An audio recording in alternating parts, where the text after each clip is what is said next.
everyone, today we are going to be doing cuttings from a geranium, some rosemary, and we are also going to be dividing the basil that we looked at last week, so showing how to split that up and put it into different pots. And then we'll also be looking at some of the plants that we potted up last week as well. So it's the end of May, so it's a great time to be out in the garden. It's very hot. It's a good time to do cuttings. So let's get on with it.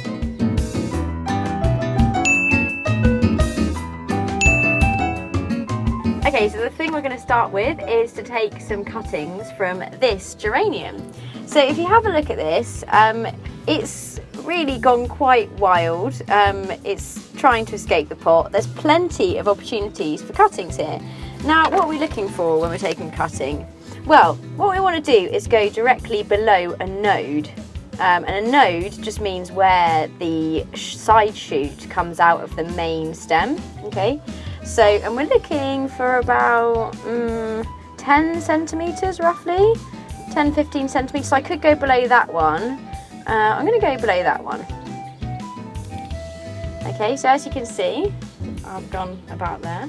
And what I'm going to do now is I'm just going to leave this leaf here. So, because this is a side shoot, if you can see that, hopefully.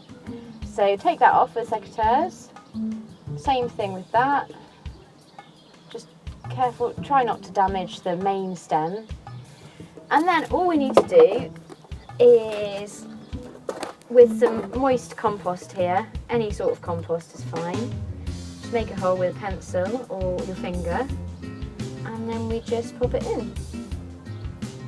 And actually it's a good idea to take more than one cutting when you do cuttings, because sometimes they don't work.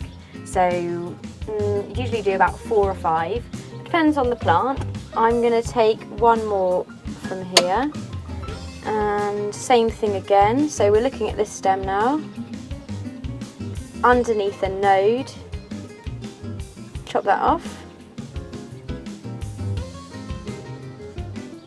side shoot,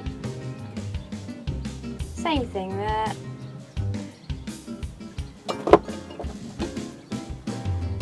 make a little hole, pop it in. As you can see, most of it's going in, and so basically where it had previously made a side shoot, now it will make roots. So we want as much of it under the ground as possible. What else do we need to remember? With these, we want to keep it constantly moist, but it doesn't need to be soaking wet. You don't want to put a bag or anything over these, because geranium cuttings rot quite easily. So just keeping it moist, keeping it warm, and in only a couple of weeks you'll get roots on this already. So in about 3 weeks you could take those out and put them in a pot each if they've both worked. Another way of doing geranium cuttings is to just, like I just did there, you just take the cutting and you just put it in water. Now, what are the pros and cons of this? Well, the pro is you can see the roots, which I think is quite fun. The con is that the water can get a bit manky, maybe you forget about it, and perhaps the water evaporates and it dries out, could be one thing. So in the soil, at least we know it's going to keep moist, it will be surrounded by that moisture, and you know, we won't sort of maybe forget about it. But both ways work, and what I would do now with this is pot it up into some soil when the roots are about 1 centimetre long, so we're definitely there with that one. So let's just do that now. So just make a generous hole here. And yeah, so this was done about 2 weeks ago. I'm going to cut off these little leaves here because they're just going to get buried in the earth and rot, so we don't need those. In it goes, and then it can grow bigger and stronger in that soil. Okay, and the next thing we're going to take cuttings from is the rosemary, and here it is. So you've also got a rosemary plant at Jason Lee House, and if you've got one at home, you'll notice, if you have a look at it, that this growth at the top, so the top bit, feels really different to the bottom bit. This is woodier and a bit tough, and this is bendy, and it's the new growth from this spring, from this year. So that's the bit we're going to use for our cutting. And again, we want to take about 10 centimetres, but if I just hold that still, hopefully you can see the difference in colour between those two bits there. So we'll leave a bit of new growth in case we want to harvest from it, use it in the cooking. And I'm just going to, same thing, below a node. Oh god, it's a bit tricky to get in there. So just underneath where the side leaves are coming out. There we go. And before we pop it in the ground, what we need to do is get rid of the side leaves, because again they'll just rot under the soil and they will turn into roots, all being well.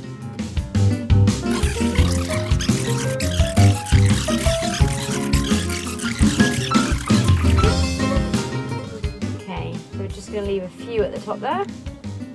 There we go. And now we're going to pop it in the soil. So all of those bits underneath the soil, most of it underneath the soil, so it can all create roots. And like I said before with the geraniums, it's good to take more than one cutting. So I'm just going to do the same with 4 other cuttings.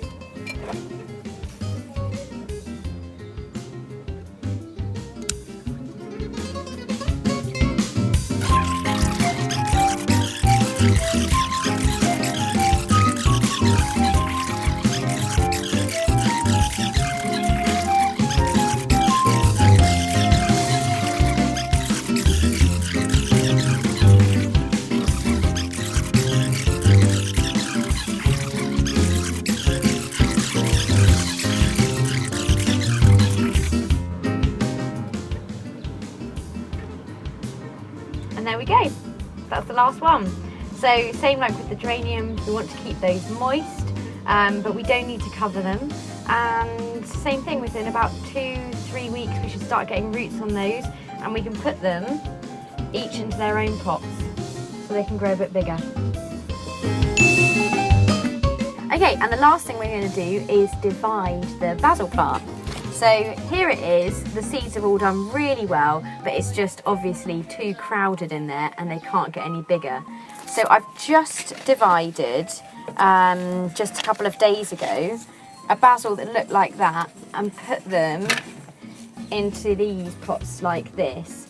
And as you can see, they're already getting much bigger and they're getting to the point where we'll be able to use those in our cooking.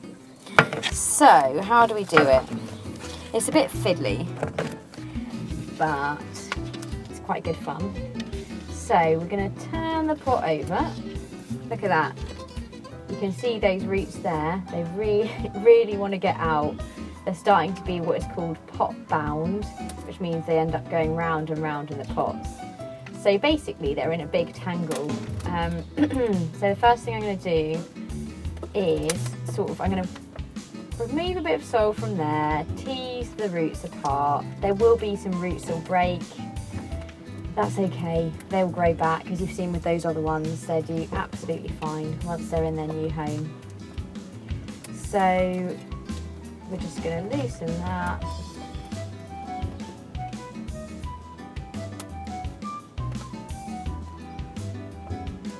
And what I'm doing is I'm taking a chunk off about that size, because I know that I want about 3 to 4 little plants in their own space that's about this size. So it's about 5-6 centimetre wide, that pot. So I'm just using an old tray here from some fruit, and I'm going to take this bunch off, make a little hole for them in there.